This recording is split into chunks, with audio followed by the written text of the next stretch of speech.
Hello, I'm Elliot Hack, the Community Relations Associate here at University House, Wallingford.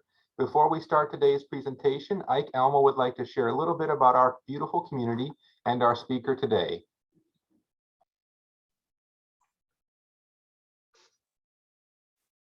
Thank you, Elliot.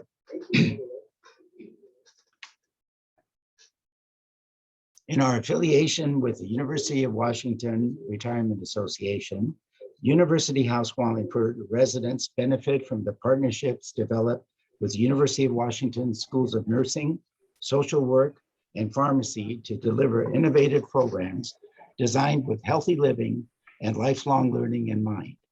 If you are considering making a move to a retirement community, you are welcome to arrange a visit and explore everything we have to offer, including future health options and how our waitlist works. And now it is our pleasure to welcome Dr. Lianne Hirano to University House Wallingford. Dr. Hirano has researched the medicinal uses of cannabis for many years. She is the Associate Medical Director of the Palliative Care Consult Service at Harborview Medical Center and a University of Washington Professor of Gerontology and Geriatric Medicine in Seattle, Washington. Thank you so much for joining us today, Dr. Hirano. Pleasure to have you here. Thank you so much, Ike and Elliot and Tina. Thank you for inviting me to your wonderful community to give this talk and presentation. And I am going to get started because I have a lot of information and I want to leave ample time for questions because I know this is quite an exciting topic. So I am going to share my screen and get started. Okay. So I titled my talk, Curious About Cannabis, What to Know About Weed, and hopefully I will be able to answer some of the questions that are on everyone's minds. Just as a reminder and clarification, I have no conflicts or other relevant disclosures. I'm an employee of the University of Washington and I work at Harborview. As far as an agenda, I think there's a lot of folks who are interested in really the evidence and what's the evidence and what do we know about how efficacious some of these products are. I will tell you there's not a great deal of evidence and I'm a little bit of a history buff, so I just want to go over a bit of the history, the pharmacology, which will be important because a lot of folks are on other medications. So the more you know, the easier it is to kind of understand maybe some of the pitfalls and some of the cautions that you have to have when using these products. And then I'll go over some recommendations and definitely try to leave a lot of time for questions. So a little bit about the history. Probably the oldest known use is debatable. National Geographic says that there was cannabis found in the Neolithic fire pits about 4,000 to 5,000 BC. Other sources say China was the first place to use it in about 27 BC. What we know is that it was brought to Western medicine by a surgeon, Dr. O'Shaughnessy, in the 1840s. So it's been around for a long time. And even back then, it was being used for analgesic, anti-inflammatory, anti-spasmodic, and anti-convulsant effects. So a lot of the things that we're thinking of using it for today as well. And you can see that a French psychiatrist also used it for headaches, to increase appetite, to help with sleep. And interestingly enough, at one point it was actually legal in the US back in 1850. It was removed from the pharmacopoeia in 1941. And again, back then it was used to treat labor pain, nausea, and rheumatism. So a little bit more of the history. It is now defined as a Schedule I drug. So it's classified as an illicit substance. And this occurred in 1970. So you can see that its use was eventually criminalized. And for decades, it's of course been known as an illegal substance. In 1996, California became the first state to re-legalize its use for patients with, particularly with AIDS, cancer, and other serious illnesses. And then in 1998, Washington passed it for medical use. And then in 2012, which I think was a pretty landmark time for the legalization of cannabis, Washington and Colorado passed it for recreational use, Initiative 502, which passed in November of 2012, 56-44. And then in 2015, Washington kind of had to renegotiate what the regulations were for cannabis in the state, because there were a lot of medical dispensaries, but now there were also recreational dispensaries. And so how did they reconcile the two industries? And so in 2015, Washington decided to form a single system for licensing, production, and processing and sales. That way it could kind of reconcile these two different industries that sprung up, the medical marijuana industry and then the recreational use. Okay. And then hopefully some of you will recognize this gentleman. It's Rick Steves. He was a big proponent for Initiative 502 back in the day. Okay. So what's the state of legalization today? Because we know that it's legal in Washington state, both recreational use and medical use. And again, like I said, we kind of reconcile the two within the state. So it's all under one legal canopy here. And this is a map of current states where it's legal, current states where it's medical and decriminalized, where it's legal for medical use, where it's purely decriminalized, and where CBD only is legal, right? So that's the CBD product, and we'll talk more about the difference between CBD and THC and combination products, and then orange states where it's completely illegal, where you're not allowed to have any of these products. And I recommend going to this website, the DISA website. It always has an up-to-date map, and it keeps track of where cannabis is legal state by state. Okay. And actually, one of the first countries to legalize cannabis is our neighbors to the north, so Canada. And just for some trivia's sake, they're actually the second country in the world to nationally legalize marijuana. The first country, very randomly, was Uruguay.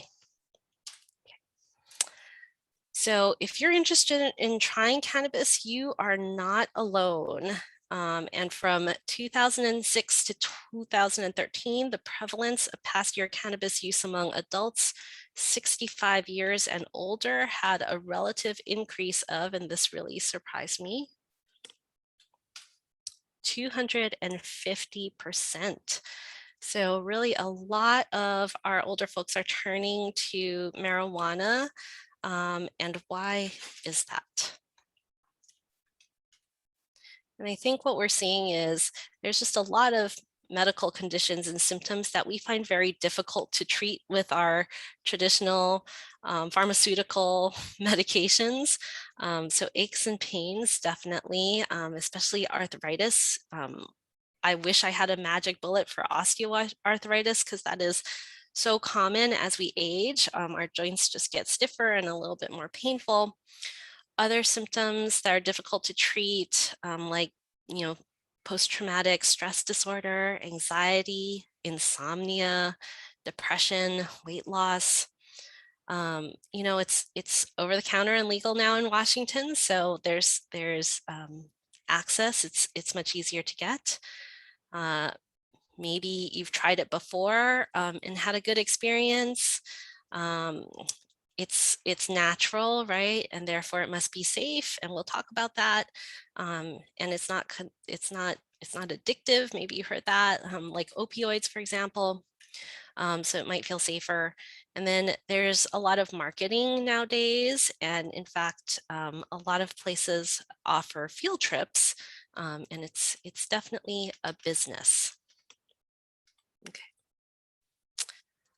So there's a lot of direct-to-consumer marketing, and these are just a few articles that I pulled up from NPR and the New Yorker and the Seattle Times. And so you can see they have very clever plays on words like seniors on the cannabis, but there's a lot of trips to dispensaries, and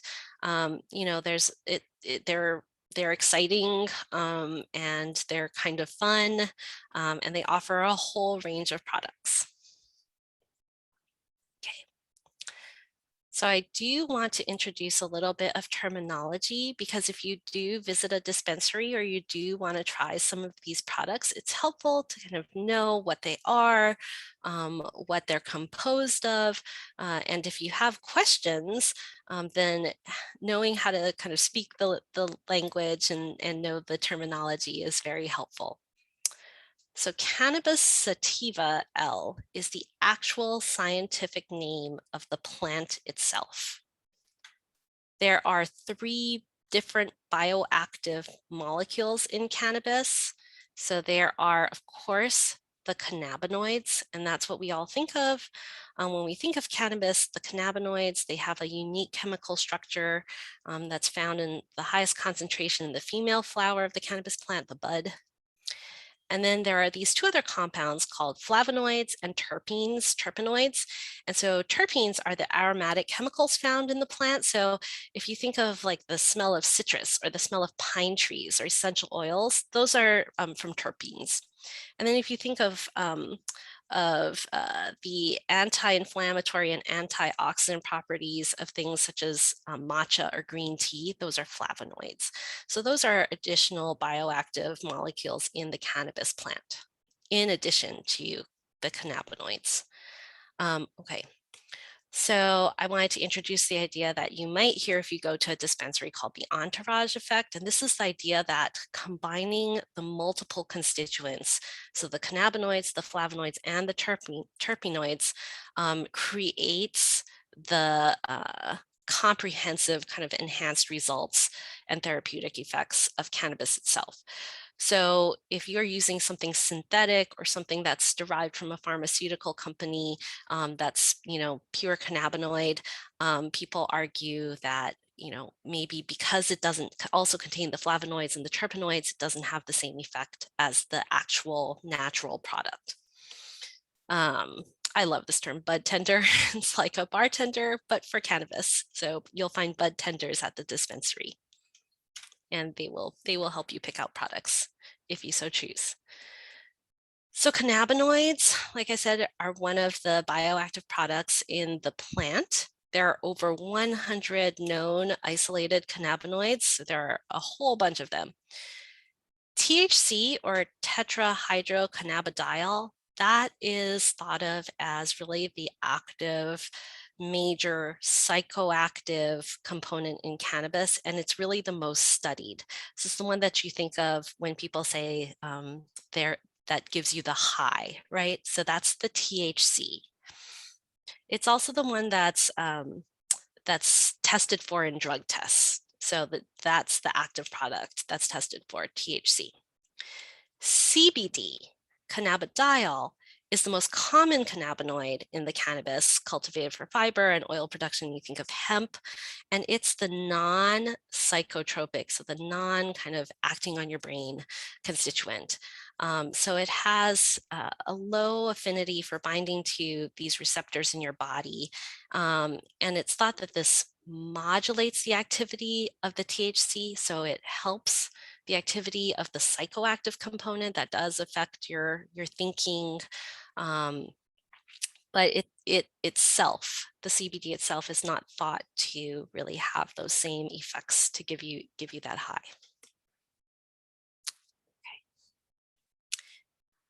So what are the what's cannabis working on? What are the cannabinoids working on in your body? Because we actually do have receptors in our body for these substances. So we have cannabinoid receptors throughout our body. And there's 2 that have been identified, and probably a lot more now actually that have been identified since this article was published in 2016 and 2018. But you can see that there's a high concentration in your brain and throughout your central nervous system. And that probably accounts for the classic marijuana effects that you think of. And then there's another set of receptors that are actually in your immune system and have a high concentration in our lymphocytes. And then there's two known endocannabinoids. So our body actually produces cannabinoids, and we think that they're responsible for that runner's high, and they're also expressed in breast milk in high concentrations. So our body actually produces our own cannabinoids, and that's why we have receptors for the cannabis products. Okay. I'm going to pause there because that was a lot of information. And if there are folks in the audience who have already started asking a few questions, I just want to give a chance to see if there's any questions yet. We do have several questions so far. The first one is coming from someone who's in Pennsylvania. They're wondering, what are the differences in prescribing and access in different states? Oh, fantastic question. So I definitely recommend going to your own state's Department of Health website, because that's where a lot of the state-specific information will be. And you really do need to be careful if you are in another state, because Washington is relatively liberal, I think, with its cannabis laws and the ability to have cannabis with you in varying amounts, and have different products with you. Whereas other states, like I mentioned earlier, cannabis products are fully illegal, even just CBD only products, which are now, there's a lot of CBD only products sold in like Bartell's or Rite Aid or even QFC. But in certain states, those products are completely illegal. So the best thing to do is go to your state's Department of Health website and see what the actual laws are, especially if you're in a state where maybe medical cannabis is legal, but recreational is illegal. All right, great, thank you. And next question was wondering if it's recommended or not recommended for dementia patients. Ooh, great question. So we're going to get to that. I think the short answer is the jury is out on that. I should say more specifically, what it's being currently studied in are the behaviors associated with dementia. So it is not at all known to be a disease-modifying drug for dementia. So it's not going to slow the progression of dementia. What it's being studied for is if you have someone who gets a lot of agitation with dementia, then would cannabis products be helpful in reducing some of that agitation? So it is not known to help modify the disease or slow dementia. But what we are studying it for in medicine is to see if it might help with some of the agitation that sometimes comes along with dementia. And we had a piggyback question onto that one. How about for patients with multiple sclerosis? That I actually have not seen randomized controlled trials for.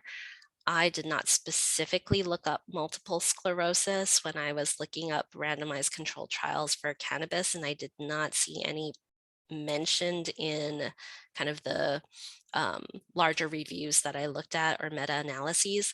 So unfortunately, I don't have a good answer to that. That's definitely something that I could look up, but I can definitely, I will go over the evidence that we do have that we've seen in randomized control trials for some of the more popular symptoms and medical conditions that people use cannabis for. So I think that one I would need to kind of do a little bit more research on. Sure. Next question was, what is the difference between legalized and decriminalized? Oh, good question. So legalized means that it is actually legal to sell through dispensaries, right? Through approved, state approved legal processes. It's a business that's approved by the state. Decriminalized means that it is not legal in your state. However, if you are caught with cannabis on your person, you will not be legally punished or sent to jail or prosecuted for having it with you or using it. Well, thank you, Dr. Hirano. We have several more questions, so if at any point if you need to move forward, just let me know, but I'll keep asking until I hear otherwise. Next question was, one gentleman tried it when it became legal and had no effect. Now they loved it when they were younger, so they're wondering, are they now immune? And is there any likelihood of some possible way to find relief from aches and pains? Okay, that was a multi-part question. So we'll talk about aches and pains a little later on.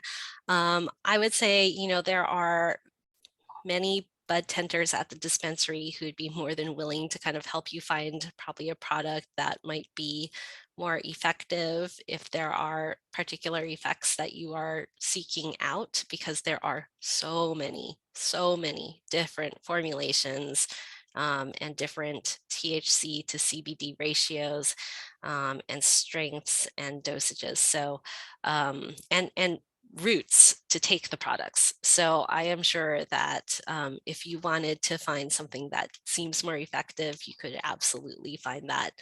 You just need to discuss it with somebody at a dispensary.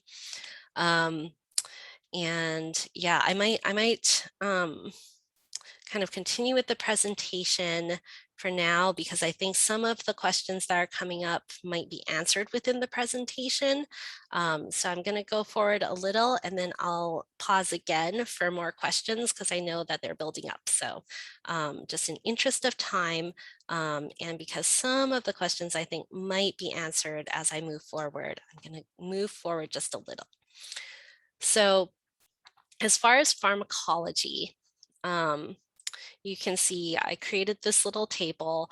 We know that when you take cannabis as an oral, edible, or tincture or spray, they have little sprays that you can spray into your mouth, or even sublingually, so that means just under the tongue.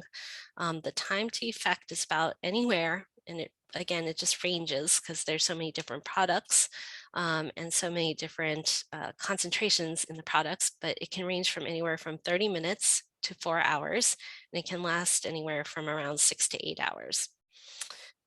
If you inhale it, so if you smoke it, the way a lot of people have traditionally used cannabis, then the time to effect, the time to start feeling effects can be within minutes. So the onset is very fast and it can last for about a few hours.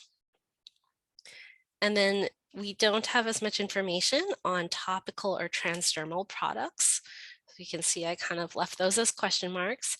And then pretty much anywhere that you can put a product, you can put cannabis. And so we also don't have a lot of data on time to effect for rectal or vaginal suppositories or the duration of effect there. We do know that if you're taking things with food, taking cannabis with food, because it is lipophilic, which means it just, it's kind of like a co-traveler with fatty foods or fatty things, it can increase absorption of the cannabis product. Okay.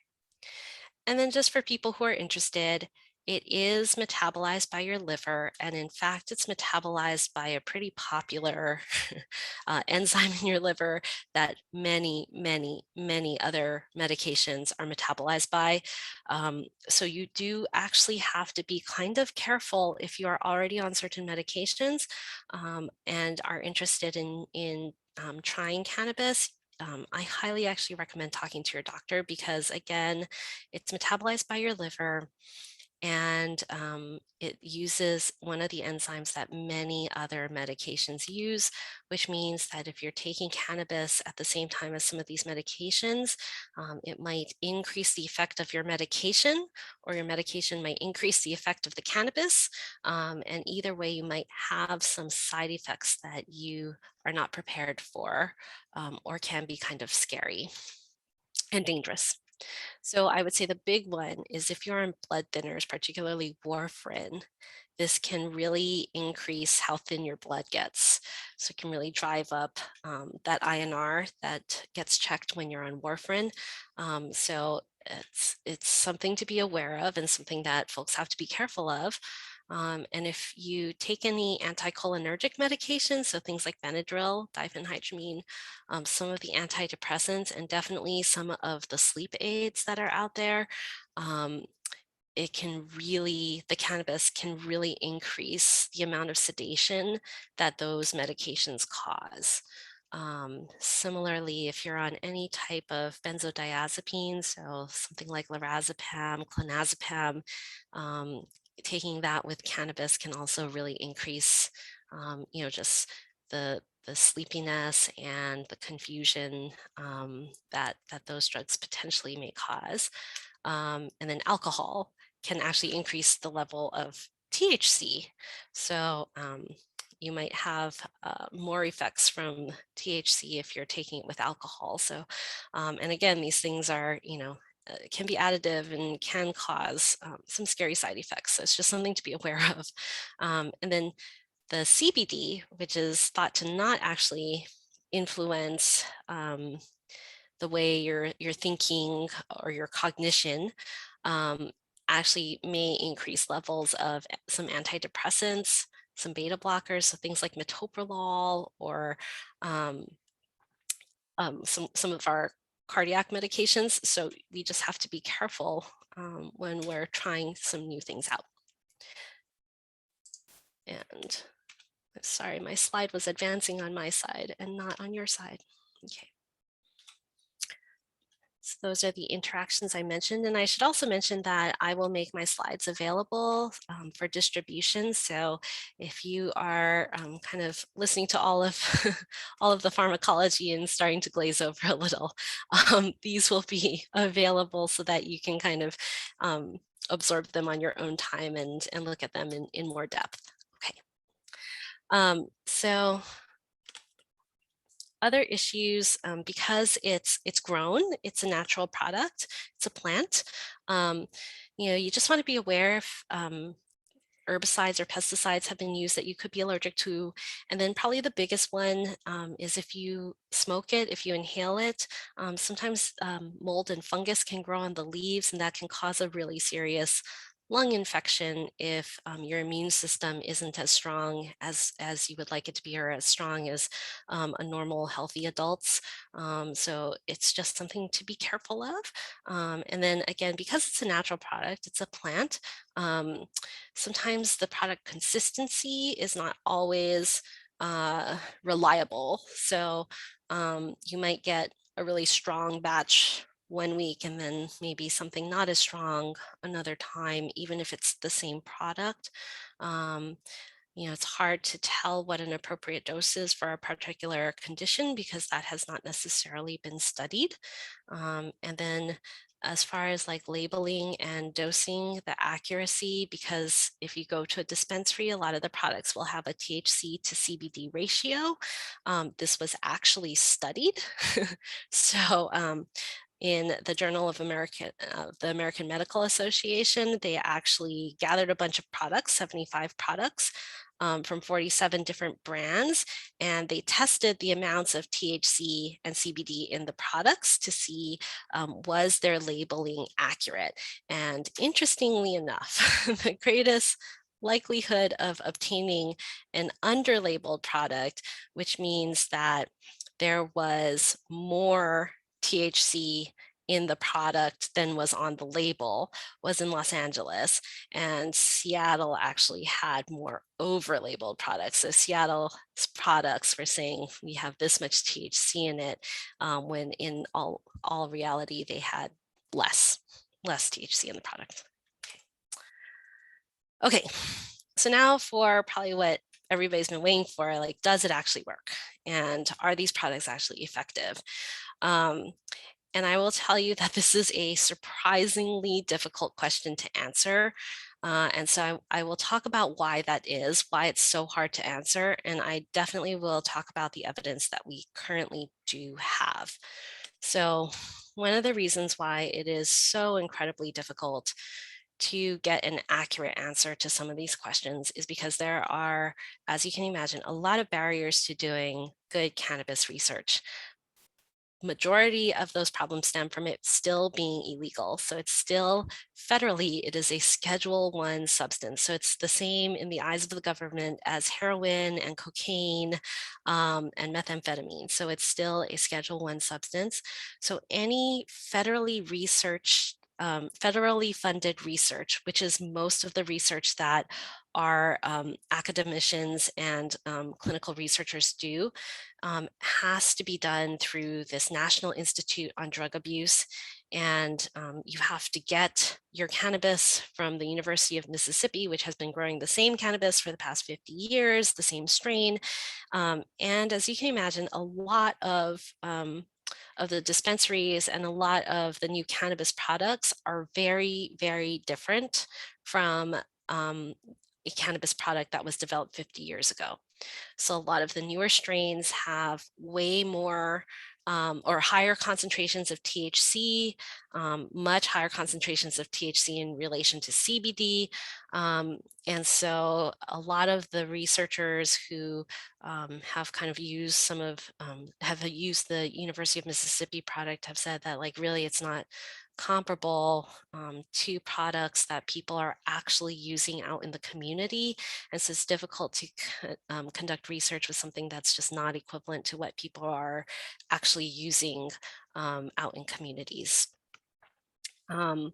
So in 2016, NIDA did announce that some outside farms could apply to be suppliers, but the process is pretty laborious and full of red tape. So I don't know if anybody has actually been successful in becoming a new supplier for research.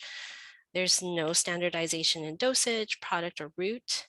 And a lot of the studies, if they're not using the University of Mississippi product, they're relying on self-report and surveys. So folks will say like, well, I'm using this tincture. The bottle says it has THC to CBD 2 to 1. And so it's a lot of reliance on self-report. And there's a high risk of bias, of course, because we all want something to work. And then there's a question of whether or not, a big part of gold standard research is blinding. So does your study subject know what they're getting, whether they're getting placebo or actual cannabis? And as you can imagine, it's pretty easy, especially for studies that use inhaled products, to know if you're getting the placebo or the actual cannabis. And then, some research has had to rely on pharmaceutical partnerships because there are pharmaceutical options for THC and CBD available. Okay. So if you go to a dispensary, a lot of the bud tenders will tell you, Dr. Hirano is wrong. There is a ton of research that shows that cannabis is very effective in almost anything you can think of. And they are not completely wrong. There is a ton of research, particularly coming out of Israel. And so this is kind of one of the typical articles that you could find for research coming out of Israel. I think, those of us who look into cannabis and efficacy and how we can use it for our patient populations that we treat and how we can best counsel our patients who are interested in using it, find that the studies done in Israel don't completely rise to the level of like really great randomized controlled trials or research that we can really hang our hat on. And it's not because they haven't tried. I think it's great that they are doing these studies, but they're all kind of these prospective studies that use various routes and strains. So there's really no standardization of the product they're using. Obviously, it's very difficult to blind these studies. And again, like I said, the doses and the routes are just not standardized, even from study subject to study subject within the same study. And a lot of it is done through surveys. And so the bud tenders will be right in that, yes, there is a lot of research coming out of Israel, and all of it's positive, and probably all of it is very biased. So we want to take these studies with a grain of salt, and we have done some randomized controlled trials in the United States. But I can tell you again, keep in mind that there's a lot of barriers and limitations to those studies as well. Okay. So what are the pharmaceutical offerings? Because like I said, there are actual THC and CBD products that are both synthetic and sold by major US pharmaceutical companies or European pharmaceutical companies. The ones that are available in the United States, some of you may have heard of, some of you may have even taken. Dronabinol is pretty popular. This is Marinol, and it's a synthetic THC substance. So you'll notice that it is THC alone. It does not have CBD or the terpenes or the flavonoids. It's pure THC. It's indicated for chemotherapy-related nausea and vomiting, an appetite stimulant in AIDS patients in particular. So for AIDS wasting syndrome, takes about 30 to 60 minutes and then lasts about 4 to 6 hours. Nabilone is also a synthetic THC product, so no CBD. And you can see it's somewhat similar to the Marinol. And then we have one purified CBD product, cannabidiol. It's an oral solution. And this is the one that you'll hear about for pediatric seizures. So there's actually a lot of really good evidence for CBD products for pediatric seizures, and particularly Dravet's and Lennox-Gastaut in patients older than 2 years. So that's probably a bit of trivia, but that's what that one is used for. And then the Biximols is actually something that I think is rather interesting because it's the one product that has both THC and CBD. This is the only combination product that we have available through pharmaceuticals, and it's a oral mucosal spray, and it's supposed to relieve the symptoms of muscle spasms. And you can see. Okay, I'm going to pause for some questions just in case any have come up, and then I am going to go into some of the evidence that we do have for some of the various medical conditions and symptoms that cannabis has been studied to treat. Thank you, Dr. Hirano. We do have several more questions, so I'll just ask away, and if at any point you need to move on, just let me know. But the next question, someone wonders, and I'm not sure since your research is more geared towards seniors, if you can speak to this, but they wonder what is going into breast milk when someone ingests cannabis. Ooh, that's a good question. I actually am not sure of that because I have that. You're right. That is not my area of expertise. So that is something that I would have to look up. Sure. The next question was, one person wonders, how do concentrations of endocannabinoids compare with those ingested versus smoked? How do concentration of endocannabinoids compare with ingested versus smoked? That's also a good question. And I am not 100% sure if that's been studied, mainly, or at least not in the United States, probably, mainly because of the limitations I mentioned, that it's still a Schedule 1 product. And so you would need to find kind of a standard formulation that people can, that how much milligram dosage is in the oral, and then how much milligram dosage is in the smoked products. I think that would be actually like kind of a difficult study. I would say that in general, because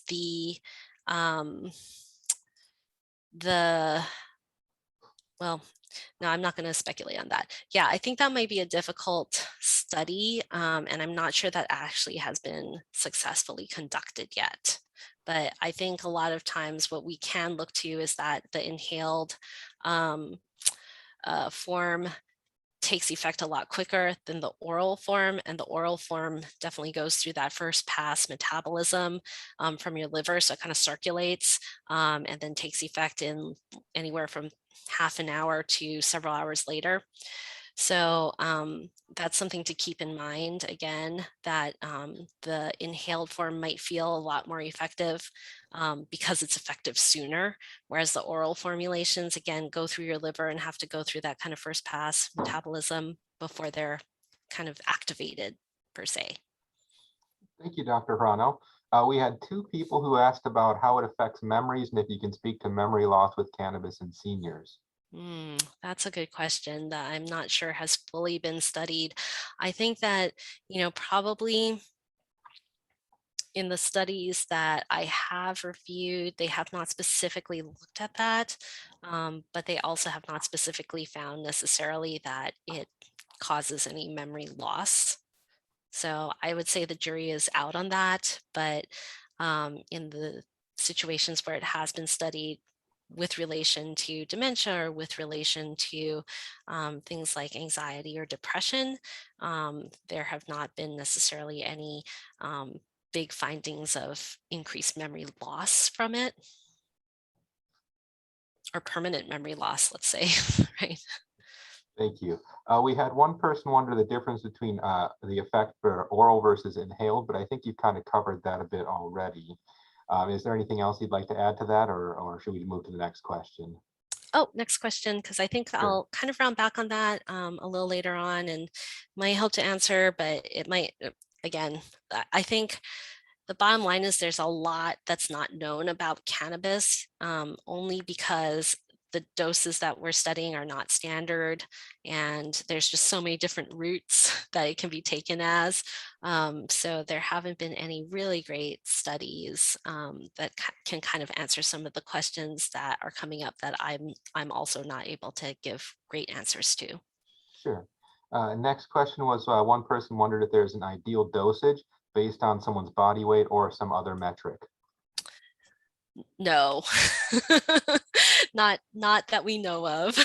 So it's like any supplement, it's probably going to be quite individual, again, because of the variety of products and the variety of routes. So it's almost like trial and error for each individual. Okay, and just two more questions left that have come in. This next one's a two-part question. One person wondered if there's any information on cannabis for moderate to severe essential tremor, and that was actually seconded by another participant. Okay, I'm going to save that because I'm going to go, well, actually, no, let me restate that. No current good evidence for essential tremor that I know of. Some research has been done in Parkinson's disease and the dyskinesia, or the kind of the movement disorder aspect of Parkinson's disease, because we know that cannabis does have some effect on dopamine and dopamine receptors. And the second part of that question was they wondered if it would interact with propranolol, especially in liver metabolism. Possibly, yes. And if you are interested in using, oral or inhaled products, that's probably something that you would want to touch base with your primary care clinic pharmacist with before trying it. Less so with the topicals. So generally the topicals, we don't have a lot of great information, but generally the topicals we think don't get systemically absorbed. So if you wanted to try something like a topical, that would probably be safest. All right, thank you. And final question, one person wondered if physicians are at the point where they can recommend a type or a dosage for an existing condition. Great question. So technically, as physicians, we really should not be recommending cannabis, recreational or medicinal cannabis that you can get from a dispensary, those products. The FDA has approved some of the pharmaceutical products that I mentioned earlier for certain conditions. And so for those, physicians can prescribe those.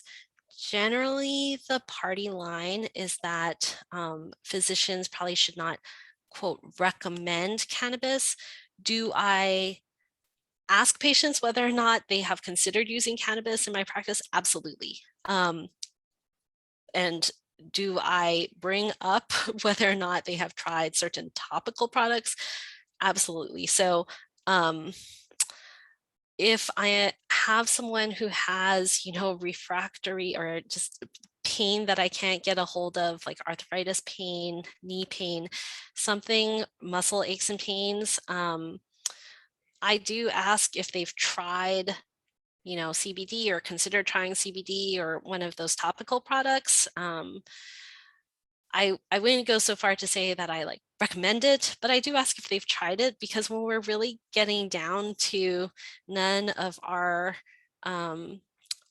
traditional pharmaceutical products are working for someone, I also think it is not unreasonable to consider cannabis products that are topical and maybe come with less side effects and are potentially safer than, say, like oral products or inhaled products. So uh, again, I fully acknowledge that there are a number of conditions that we're not very good at treating with the medications we have available to us. So although I cannot necessarily, quote, recommend trying certain cannabis products, I do try to let my patients know that I am not opposed to them trying out, especially like CBD topical products. I will tell you that, some of the nurses at Harborview like swear by certain, CBD topical salves, and they have a lot of aches and pains, right? Because they're running around and caring for patients all day.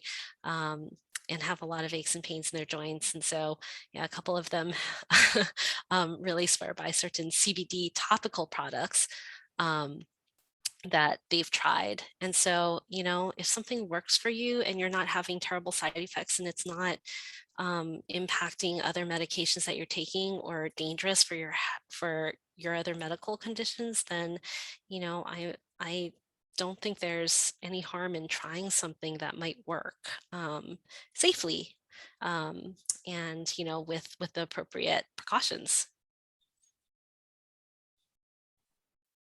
Thank you, Dr. Hirano. We did have one more question come in. If you'd like to answer that now, or would you prefer to wait till later in the presentation? I'll take one more and then I'll move on. Okay. The next question was, the one person wondered if federal restrictions affect UW research and or medical use in UW clinics. Yes, because the University of Washington is partially a federally funded institution.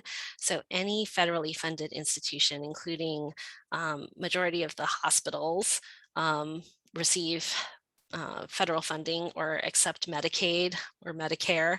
And most assisted living and skilled nursing facilities also accept federal funding. So almost any institution that accepts federal funding is going to very much be hesitant to engage in usage or promotion of what is still considered a Schedule I product by the federal government. So a lot of our research is going to be done with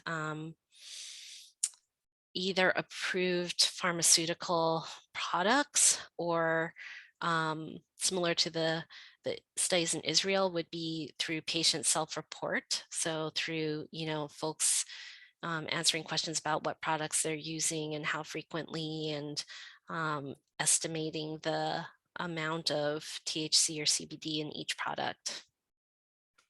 So again, just the barriers to finding out more about this are pretty significant. Okay, and with that, I'm gonna keep going because I think, like I said, a lot of folks are wondering what the actual evidence is for using cannabis for certain conditions. And I think I accidentally jumped ahead. So cannabis for chronic pain, there are actually a number of what we call randomized control trials. And for us in research, that's really the gold standard of clinical trial is you have a bunch of folks, you split them up into two relatively equal groups of people, and you give one of them the cannabis product and one of them placebo, so a sugar pill. Um, so most of the cannabis studies in general have been done that way. So, or the ones I'm going to talk about. So two groups of people, one receives the product and one receives the sugar pill. So most of these studies, there's no head-to-head trial where somebody gets the cannabis product and somebody gets like Tylenol or a regular pain medication. It's really against a sugar pill. So with that in mind, there was a 30% reduction in pain symptoms, but there was not really found to be a benefit for cancer pain. And a significant proportion of the folks who got the cannabis product, pharmaceutical product, experienced side effects and stopped treatment. So for those of you who are statisticians or involved in research, the number needed to harm was anywhere from 3 to 10. So that means that if 3 people took the pharmaceutical cannabis product, then that would be enough to have someone experience side effects. However, I think this is something interesting that we should take note of is that states who have legalized cannabis, like Washington, like Oregon, like California and Colorado, have reported some reduction in the number of opioid prescriptions that are being written for folks and have reported a decrease in opioid associated deaths. So are the folks who are using opioids to either that they're taking for chronic pain syndromes or other things, have they been able to now utilize cannabis products in place of opioids, which may just be overall safer for them? Okay. Okay, how about cannabis for mental health and insomnia? Because a lot of folks may have some anxiety, depression, post-traumatic stress disorder, and then of course insomnia is always a hot topic. So for anxiety, they have done some randomized control trials. Keep in mind that these randomized control trials are with pure THC products. So if you look back on that table, the nabiximol and the nabilone are pure THC products. They also did one with pure CBD. And again, all of these studies are versus placebo. So they weren't carried out in folks who have a formal diagnosis of anxiety disorder. And they're, again, the pharmaceutical grade products that are quite pure. So they don't have the flavonoids or terpenoids like the natural plant products. But they did find that maybe these pure THC preparations could reduce some symptoms of anxiety in these randomized control trials. So maybe some effect, better than nothing, better than a placebo, better than a sugar pill. For depression and post-traumatic stress disorder, there's really no good data, unfortunately. But the good news is that it does not appear to worsen existing depressive symptoms. So again, no good data, but it doesn't seem to make things worse, hopefully. And then for insomnia, which is a pretty significant problem for a lot of folks, there is low quality evidence for some benefit in sleep disorders, but mainly that was studied in folks with other chronic illness that caused them to have trouble sleeping. But there's also some evidence that it's helpful for people with primary insomnia, for just folks who have insomnia that's not associated with other illnesses. However, the side effects were similar to other sleep aids. So if you're already taking a sleep aid and you wanted to try cannabis instead, it may kind of come out in the wash, because if you're having side effects that are not tolerable from your current sleep aid, you might have something similar with the cannabis as well. But there was some evidence that it could potentially help with insomnia.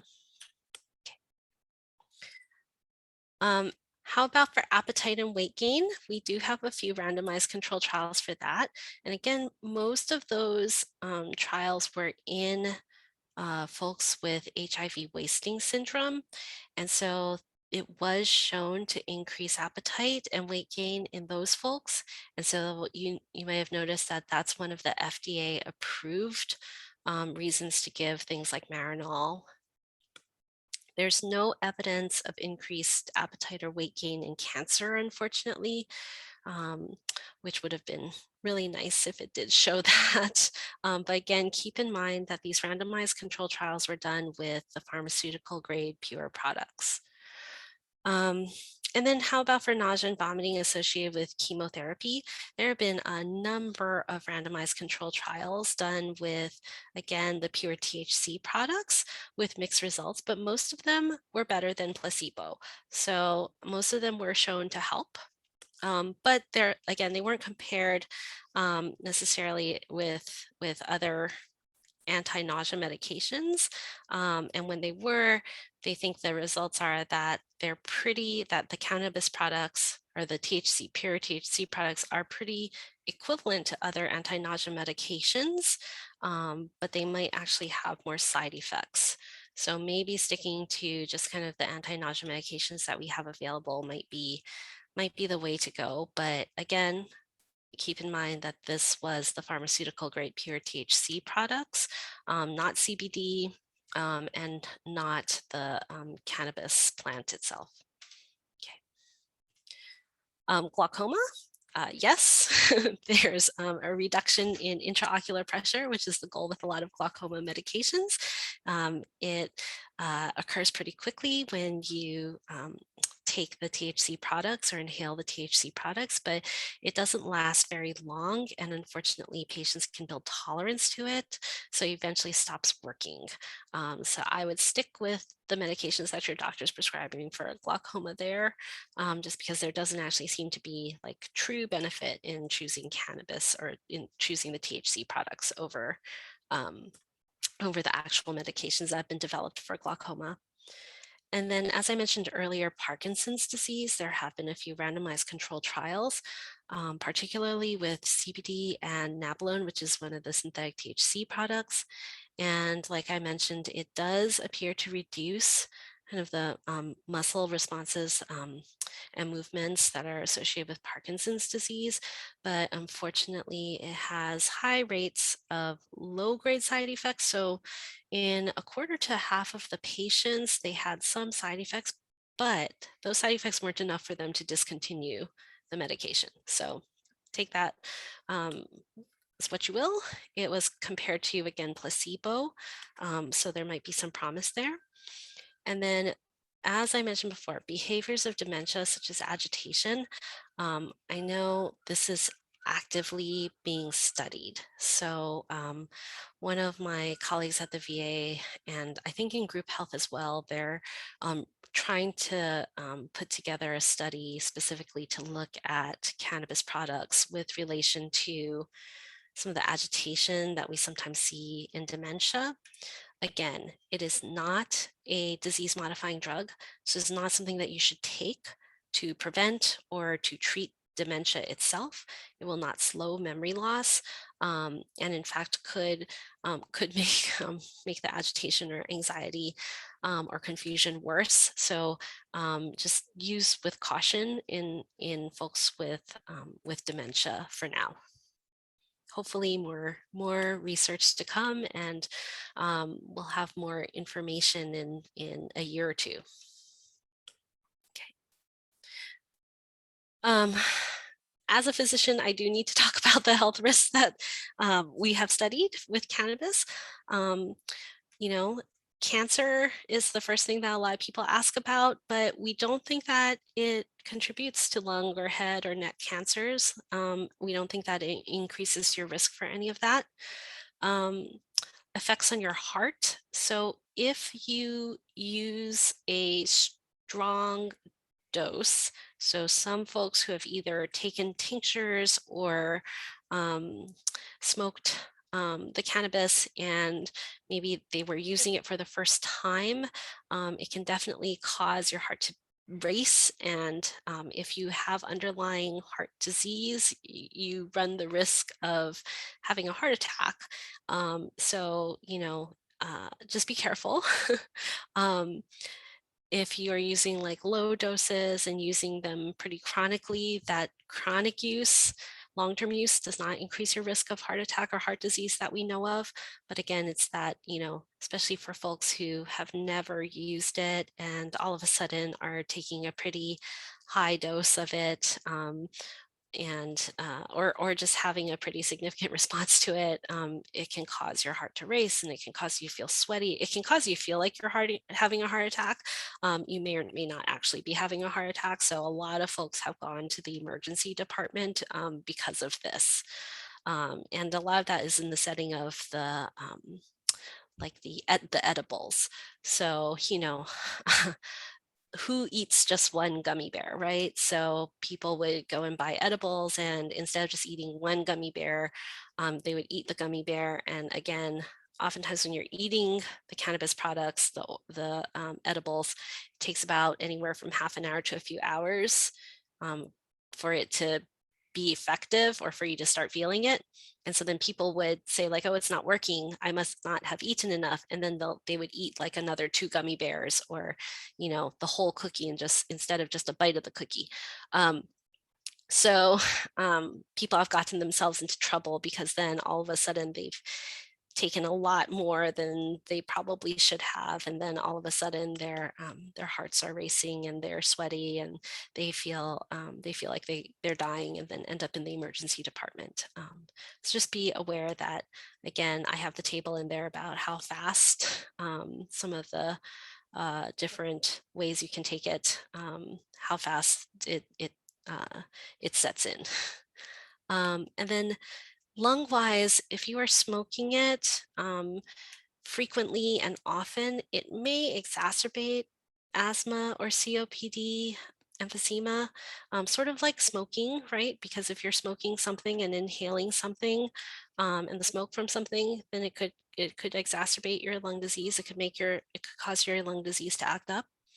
And like I mentioned before, I really discourage my patients who either have cancer or who have weakened immune systems from smoking any cannabis products, because you are at greater risk for developing some pretty serious fungal lung infections that are then can be, depending on how far along they get, pretty near impossible to treat, and people have died from that. So just something to be cautious of if you have an immune system that has been affected by another illness or by medications.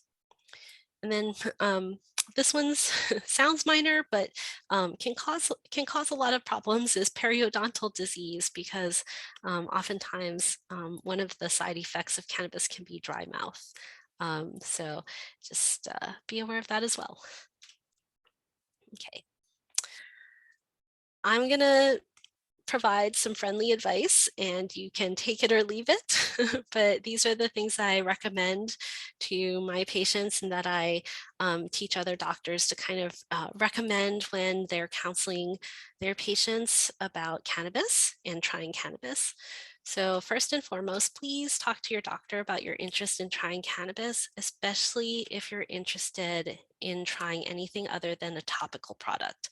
So if you're thinking of trying one of the tinctures or trying some edibles, or trying one of the sprays, like please talk to your doctor about trying one of the products that you might find in a dispensary. Especially if you have other health conditions, because like I said, it's metabolized by your liver. And so you just want to make sure that you're not on any other medications that you need to be careful about taking something like an edible that could interact. And then don't be afraid of talking to your doctor about your interest in trying these products, because really, like, your doctor should not be judging you for being interested in these products. They're legal.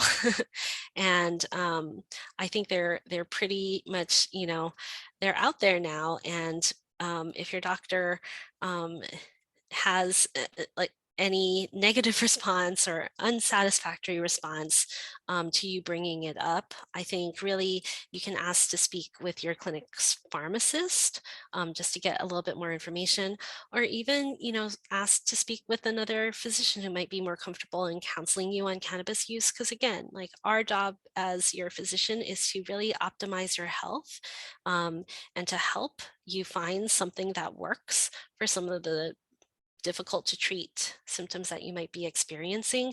And again, it's not to judge you, and this is not something that we should be judging our patients on. I recommend going to a dispensary endorsed by the Washington State Department of Health. They're not all endorsed by the Washington State Department of Health. So I do recommend going to one that is endorsed by the Washington State Department of Health, because they just have a few more regulations as far as requiring some training for their employees. And just they just have a little bit more in place to make sure that they're a bit safer overall. I do not, please do not buy THC containing products from the internet.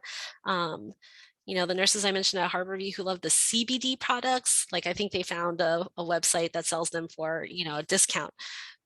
But do not buy THC containing products from the internet. First of all, I suspect that's probably illegal.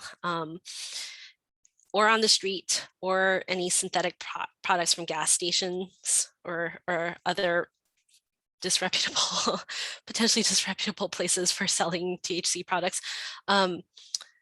They oftentimes have actually led to serious hospitalizations, injury, and death. So please just be careful. Like I said, there's so many dispensaries in Washington State that are endorsed by the Washington State Department of Health that you really do not need to go to these other places. I recommend a similar approach to any medication. Just start low, go slow, maybe try a quarter to a half of the dose that's recommended by your bud tender. They're probably not geriatricians. And so again, I just recommend starting low, going slow. So if they give you a dose to try, like maybe try half of that. And then again, there has been research done on cannabis, and a lot of it is promising, particularly seizures in children, pain, nausea, vomiting, but most studies have not included older adults. So just be aware that, again, a lot of the bud tenders, are thinking like all of these products are great, especially in people their age, and most of the bud tenders you'll meet are going to be in their like 20s, 30s, and 40s, and maybe not quite as well versed in like how some of the products could affect older adults whose metabolism for certain medications is different. So I definitely recommend using the topical transdermal products over the oral products for the reasons mentioned. And then I recommend using products with more CBD than THC, so a higher CBD concentration, or CBD alone, again, because THC is the active kind of psychotropic product, the one that affects your thinking. And so just for harm reduction purposes, the CBD products seem safer to me.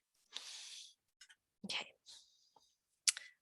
Try the new product on a day you're not going out for a drive or making important life-altering decisions, and maybe just having someone in the house with you just in case, particularly if you're using any edibles or tinctures or anything that you would take or ingest orally.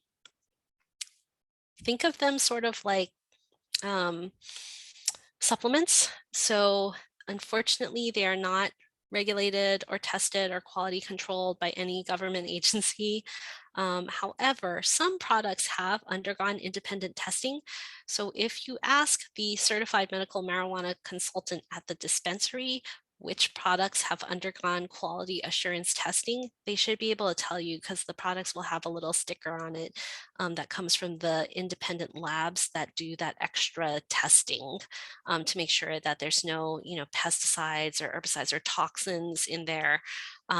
It's just an extra layer of oversight that some products and some companies have undergone in order to just give a little bit more reassurance. Okay. And be aware that these products are expensive. My friend joked that, once we kind of legalized weed in Washington, we also managed to gentrify weed. So now cannabis products are quite expensive.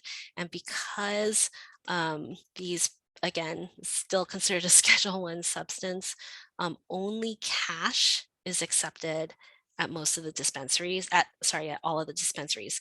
So you can only buy these products with cash, and most dispensaries have ATMs inside. But be aware that you can't pay for these with a credit card. Try to go with a friend or in a group during the day, because if people see you going into a dispensary, they know you probably have some cash and these products are expensive, so don't make yourself a target.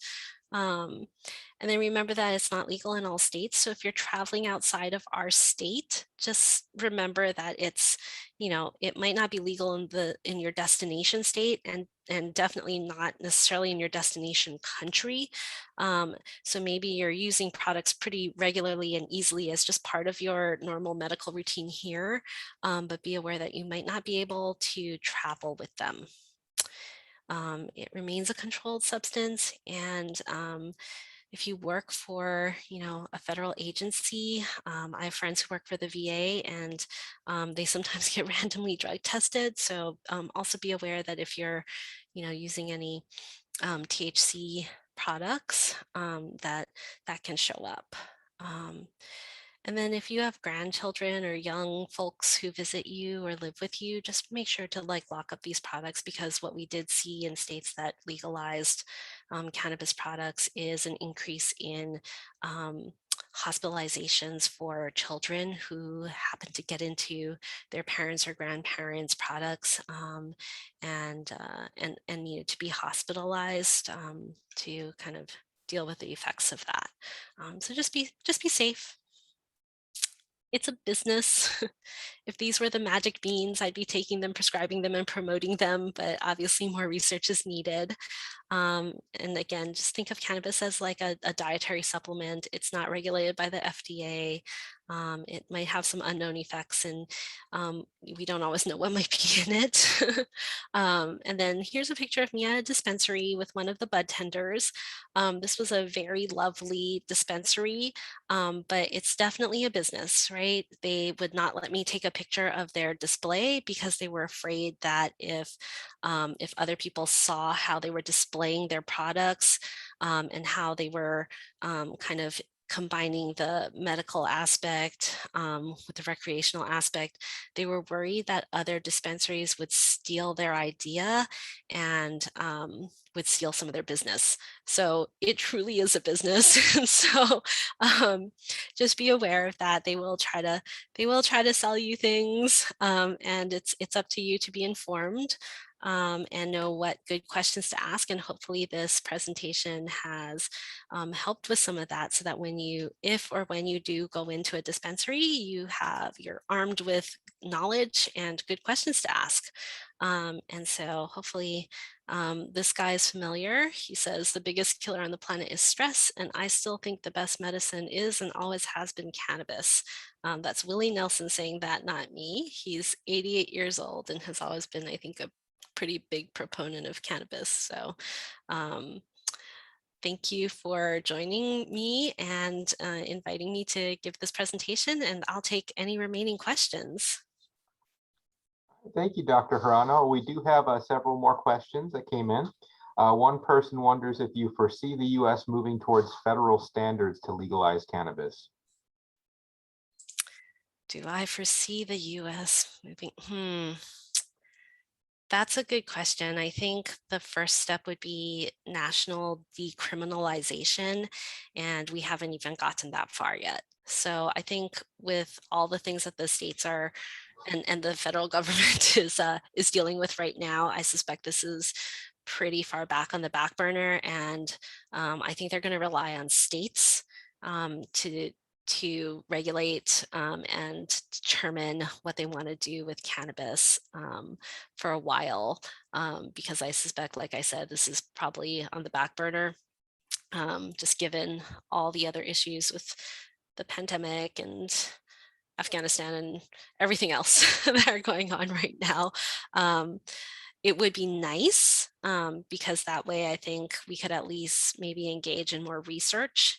And I will say uh, back in 2016, 2018, sorry, I can't remember the exact date. Donald Trump actually did legalize hemp.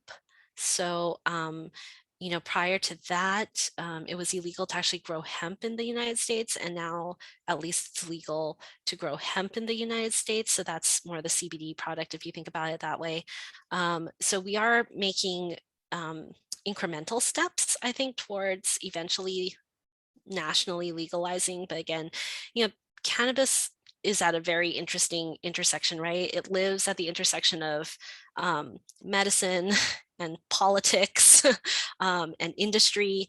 And so there's so many vested interests and agendas attached to cannabis that I think it'll be a while and before I think all the stars align um, to go one way or the other. Thank you, Dr. Hirano. The next question was going back to that question about endocannabinoids concerning those that we synthesize naturally, for example, in our brains or in mother's milk. And they wondered if our cells make those in amounts that are either dwarfed or maybe instead mimicked by ingested THC.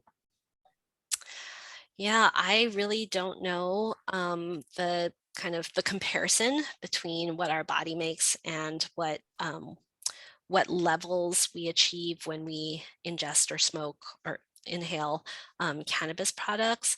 That I don't think has been well studied because again, it's only been relatively recently that we, number one, identified an endocannabinoid system within the human body, and number two, that people are researching it. I think we might probably discover more cannabinoid receptors if more research is done in that area. I don't know, but I think, again, some of that research is actually not that old. And so we don't have a whole lot of great information on the endocannabinoid system.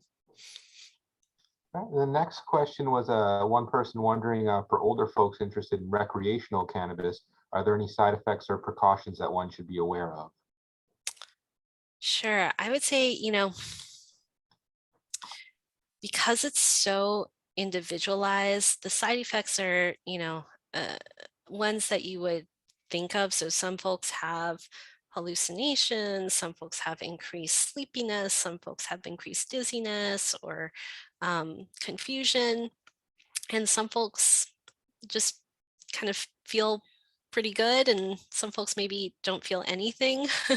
So I would say, if you've tried it previously, like in the 60s or 70s, um, just be aware that the products today have much, much higher concentration of THC.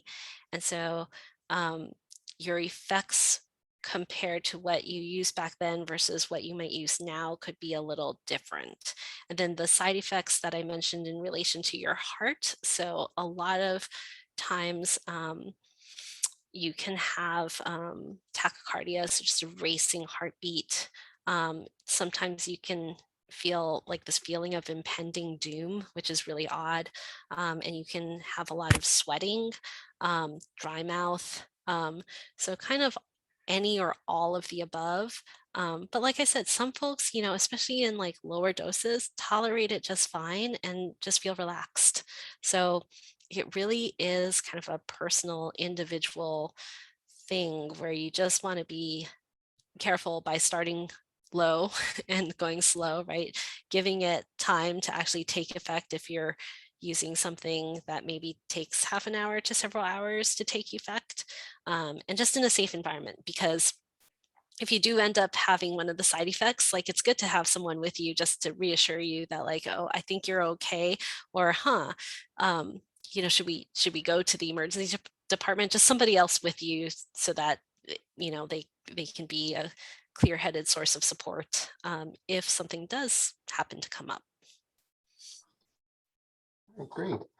Next question was, one person wonders if there's a natural product that might ensure cleanliness or represents a non-fungal potential.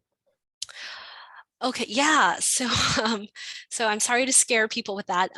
It's really the inhaled products that place people at risk for that. So tinctures, edibles, topicals, they don't run the same risk of the fungal infection, the lung fungal infection. It's really just for inhaled products. I think if you have a healthy immune system, you don't have to worry as much. Like, I think the risk is there. The patients I've actually seen this in have been mostly cancer patients who have been undergoing chemotherapy and who were using inhaled products to help with the nausea. And so, it's really unfortunate because I think it really is in folks with kind of that compromised immune system. But I can't say it's never happened in a healthy individual, right? So again, just use with caution.